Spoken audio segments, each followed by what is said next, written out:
दोस्तों, video lecture के इस सेगमेंट में हम बात करने वाले हैं रिवीजन के बारे में, यानी पुनरीक्षण के बारे में। तो फ्रेंड्स, ये एक बहुत ही अहम टॉपिक है, लीगल टॉपिक, बहुत ही अहम लीगल टॉपिक है।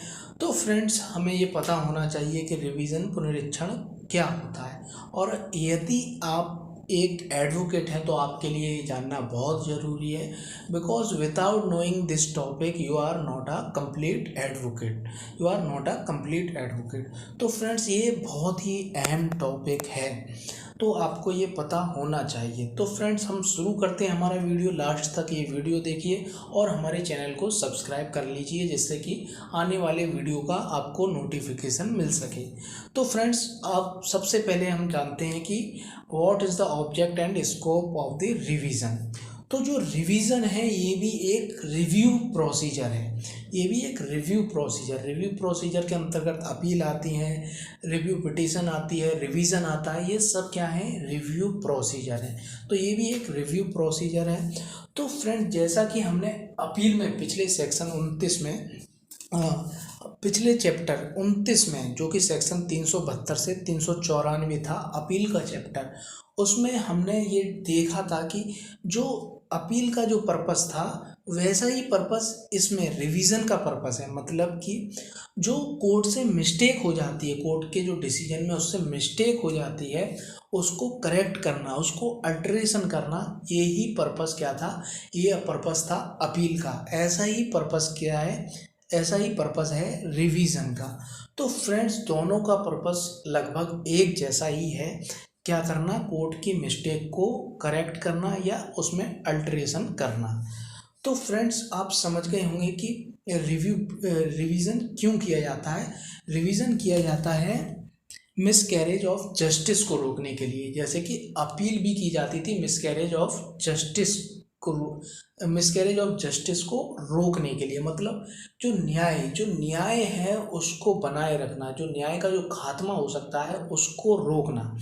ये इन सारे रिव्यू प्रोसीजर हैं, ये जो अपील है, रिवीजन है, तो इन सब का एक ही पर्पस होता है, न्याय के खात्मे को रोकना। जो कोर्ट से गलती हो जाती है उसको देखना और उसको सही करना। ये होता है रिवीजन और अपील, दोनों का लगभग एक ही जैसा ऑब्जेक्ट होता है। तो फ्रेंड्स, आप कहेंगे कि तो दो चीज़ें यहाँ सीआरपीसी में क्यों लाई गई? अपील भी लाई गई, रिवीजन भी लाई गई। जब अपील से ही काम चल रहा है तो रिवीजन क्यों लाई गई? तो फ्रेंड्स, ऐसा नहीं है। अपील को जो चैप्टर में बताया गया है, अपील चैप्टर 29 में बताया गया है अपील, सेक्शन 372 से 394 में। तो इसमें ये बताया गया है कि किन मामलों में आपकी अपील होगी और किन मामलों में अपील नहीं होगी। तो किन मामलों में आपको राइट है अपील का और किन मामलों में आपको राइट नहीं है अपील का।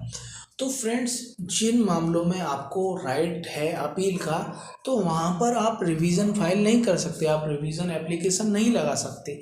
तो इसीलिए जिन मामलों में आपको राइट नहीं होता है अपील का राइट नहीं होता है, तो वहाँ पर आपके लिए क्या उपाय रह जाता है? वहाँ पर आपके लिए उपाय रहता है रिवीजन का, या फिर सुप्रीम कोर्ट में रिव्यू पिटीशन का। तो ये इस तरह के ये उपाय होते हैं। तो यहाँ पर अपील का उपाय नहीं है, तो आप क्या कर सकते हैं? रिवीजन कर सकते हैं। और रिवीजन किन मामलों में होगा ये बताया गया है सेक्शन 397 से 405, ये डील्स करते हैं रिवीजन को। तो फ्रेंड्स, आप समझ गए होंगे कि जब कोई एग्रीव्ड पार्टी होती है, कोर्ट के डिसीजन से कोई एग्रीव्ड पार्टी होती है, तो वो कोर्ट में बाय अपील के माध्यम से जाती है, या बाय रिवीजन के माध्यम से जाती है, या हायर कोर्ट में रिव्यू पिटीशन के माध्यम से जाती है। तो ये सब क्या है? रिव्यू प्रोसीजर्स हैं। तो फ्रेंड्स, ये सब किस लिए हैं? कोर्ट की मिस्टेक को सुधारने के लिए, जो कोर्ट से मिस्टेक हुई है उसको सुधारने के लिए ये सब प्रोविजंस किए गए हैं। तो फ्रेंड्स, अब देखते हैं कि किन कोर्ट्स को ये पावर दी गई है रिवीजन करने की। तो फ्रेंड्स, कोर्ट ऑफ सेशन को और हाई कोर्ट को ये पावर दी गई है कि वो रिवीजन कर सकती हैं। तो friends, revision court of session और हाई कोर्ट कब करती हैं? तो फ्रेंड्स यहाँ पर दो तरीके हैं, या तो ये सुमोटो स्वयं स्वयं संज्ञान ले सकती हैं और रिवीजन कर सकती हैं किसी मामले का, या फिर on the application of agreed party, जो पीड़ित पक्षकार है उसकी एप्लीकेशन पर, या फिर खुद संज्ञान लेकर सुमोटो ये रिवीजन कर सकती हैं। तो ये बहुत ही इम्पोर्टेंट बात है जानना कि वो कब रिवीजन करेंगी।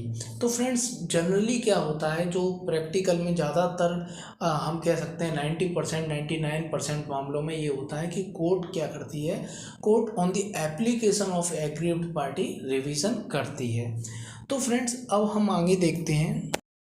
तो फ्रेंड्स यदि आप कोर्ट में रिवीजन फाइल करना चाहते हैं, रिवीजन की एप्लीकेशन मूव करना चाहते हैं, तो सबसे पहले आपको ये पता होना चाहिए कि रिवीजन किन मामलों में होता है। तो फ्रेंड्स इससे पहले हमने ये जाना कि जिन मामलों में अपील होती है वहाँ पर रिवीजन का प्रावधान नहीं होता है। लेकिन यहाँ पर क्या है, इसके साथ हमें ये भी पता होना चाहिए कि किन मामलों में, किन ऑर्डरों में रिवीजन फाइल किया जाता है और किन मामलों में नहीं किया जाता है। तो फ्रेंड्स 397 सीआरपीसी का सेक्शन 397 का सब क्लॉज 2 में ये बताया गया है कि एनी इंट्रोलोकेटरी ऑर्डर, तो एनी इंट्रोलोकेटरी ऑर्डर जो अंतर्वर्ती आदेश होते हैं, जो कोर्ट बीच बीच में छोटे छोटे आदेश करती रहती है, कोर्ट की प्रोसीडिंग की सहायता के लिए, कोर्ट की कार्रवाई की सहायता के लिए छोटे छोटे जो आदेश करती रहती है, जो कि फाइनल ऑर्डर नहीं होते हैं, तो उनके संबंध में, इंट्रोलोकेटरी ऑर्डर के संबंध में वो क्या होगा, वहाँ पर रिवीजन फाइल नहीं किया जा सकता। ये सबसेक्शन 2 बताता है, सीआरपीसी का सेक्शन 397 का सबसेक्शन 2 बताता है कि इंट्रोलोकेटरी के ऑर्डर के संबंध में, अंतर्वर्ती आदेशों के संबंध में यहाँ पर रिवीजन फाइल नहीं किया जा सकता है। तो रिवीजन किन मामलों में फाइल किया जा सकता है, जहाँ पर ऑर्डर फाइनल हो, एकदम असर्टेन कर दिया गया हो, जो राइट्स हैं व्यक्ति के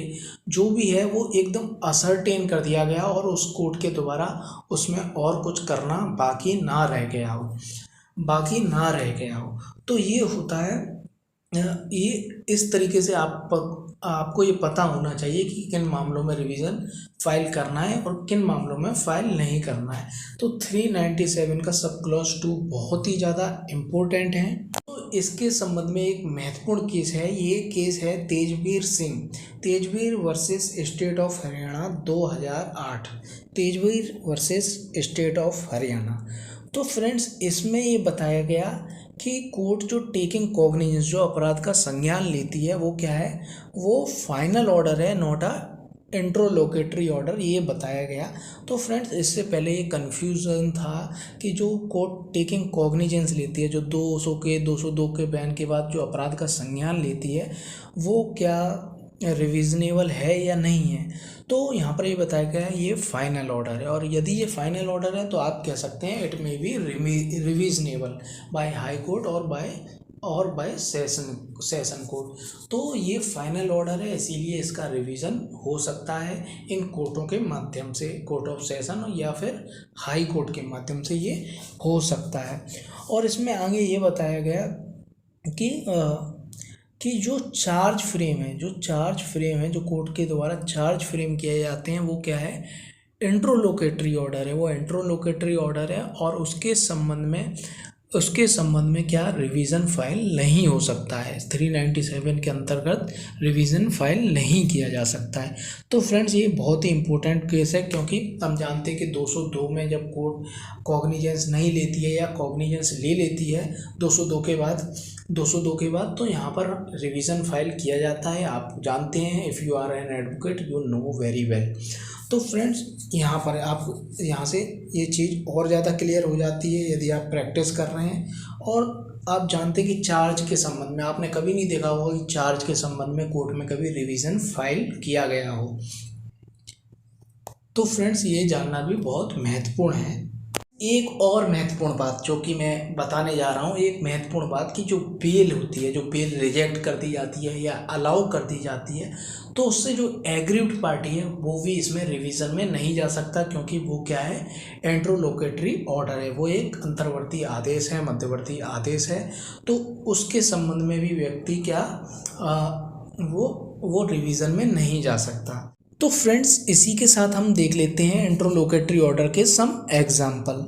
तो फ्रेंड्स, यहाँ पर जो समनिंग विटनेस, जो विटनेस को जो समन जारी किए जाते हैं वो क्या है, इंट्रोलोकेटरी ऑर्डर है। एडजर्निंग द केस, जो एडजर्निंग जो केस होता है, केस को हाजिरी माफ़ी के कारण या अन्य किसी कारण से एडजर्न कर दिया जाता है, एडजर्न का ऑर्डर दिया जाता है, तो वो क्या है, इंट्रोलोकेटरी ऑर्डर है। इंट्रोलोकेटरी ऑर्डर है। ग्रांटिंग बेल और कैंसलिंग बेल, ये क्या है, इंट्रोलोकेटरी ऑर्डर है। कॉलिंग फॉर रिपोर्ट, जो पुलिस थाने से रिपोर्ट मंगाई जाती है या आरटीओ से कहीं से भी रिपोर्ट मंगाई जाती है, ये क्या है, इंट्रोलोकेटरी ऑर्डर है। And such other step in aid of the pending proceeding are all interlocutory order.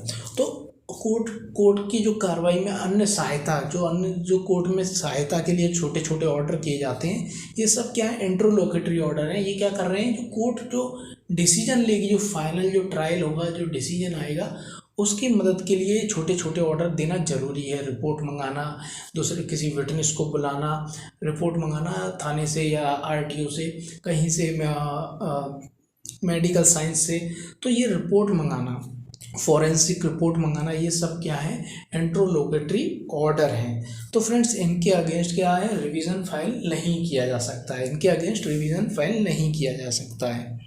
अब देख लेते हैं इसका प्रैक्टिकल एस्पेक्ट, किस तरीके से हाई कोर्ट के माध्यम से या कोर्ट ऑफ सेशन के माध्यम से ये रिवीजन की प्रक्रिया की जाती है।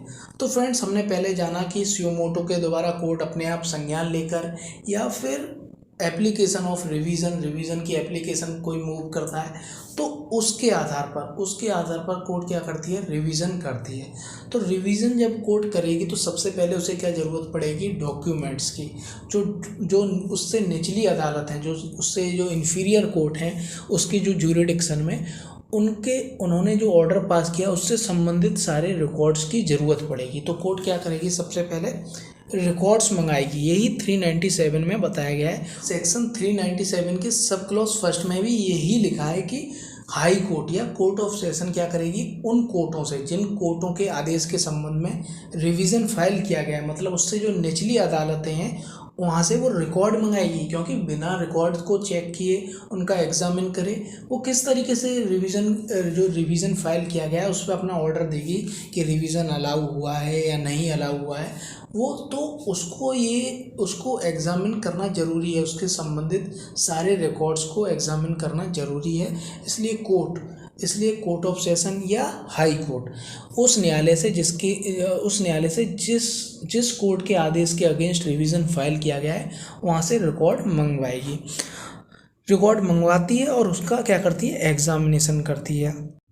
तो friends, section 397 sub clause first में ये भी बताया गया है कि कोर्ट ऑफ सेशन है, हाई कोर्ट है, मतलब जो रिविजनल कोर्ट है, वो अपने से जो अवर कोर्ट है, मतलब जो इन्फीरियर कोर्ट है, मतलब मजिस्ट्रेट कोर्ट हो गई, सीजीएम कोर्ट हो गई, असिस्टेंट डिस्ट्रिक्ट जज हो गए, तो इनकी किन मिस्टेक को वो सही करेगा, अल्टर करेगा, चेक करेगा रिवीजन में।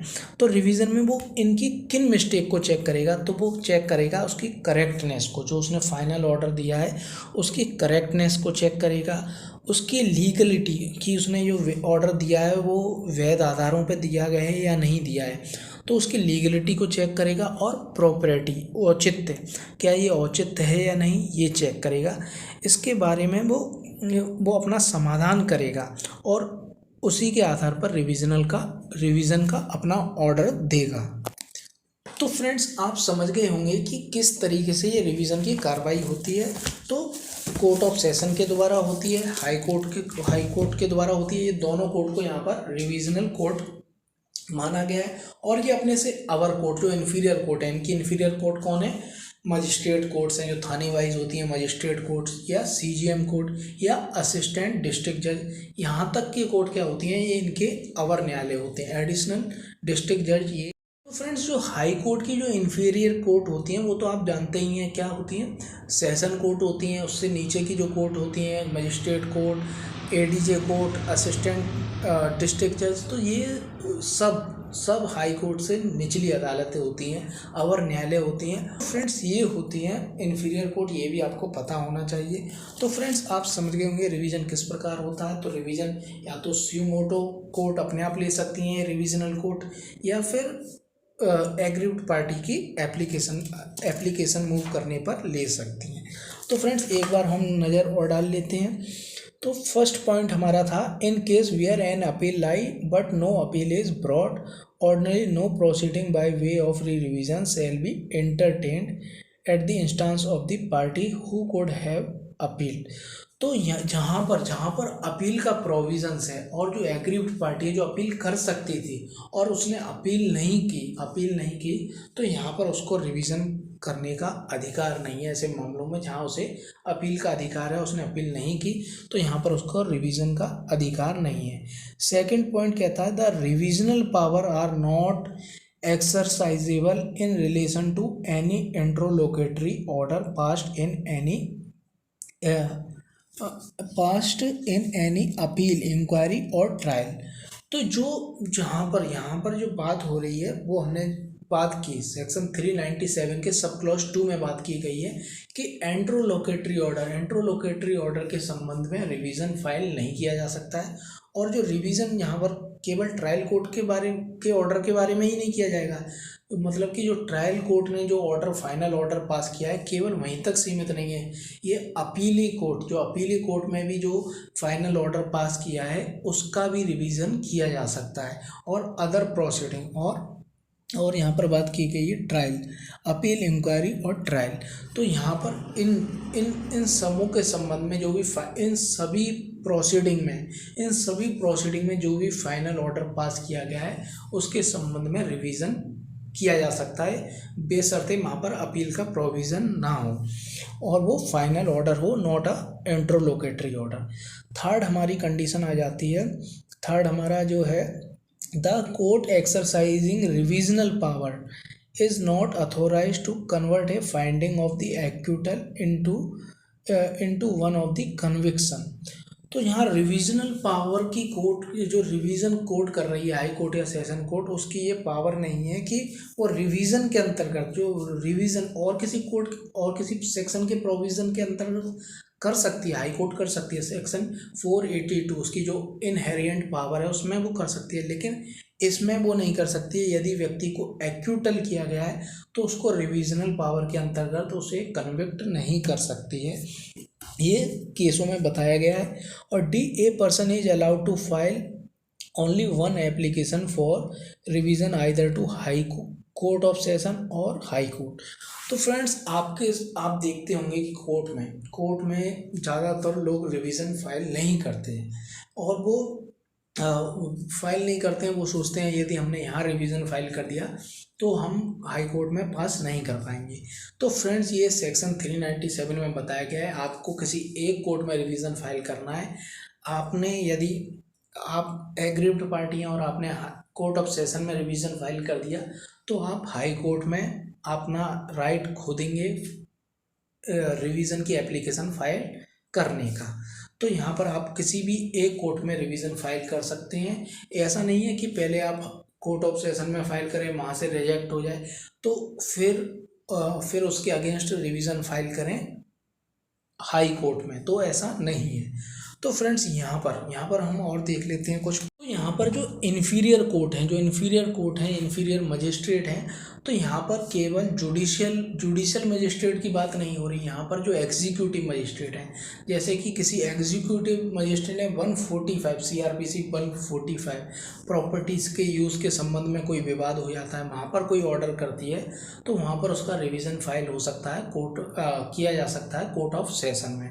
तो केवल यहाँ पर केवल यहाँ पर जुडिशियल मजिस्ट्रेट और जुडिशियल कोर्ट की बात नहीं हो रही है, यहाँ पर एग्जीक्यूटिव ऑर्डर्स के बारे में भी बात हो रही है, एग्जीक्यूटिव मजिस्ट्रेट की भी बात हो रही है।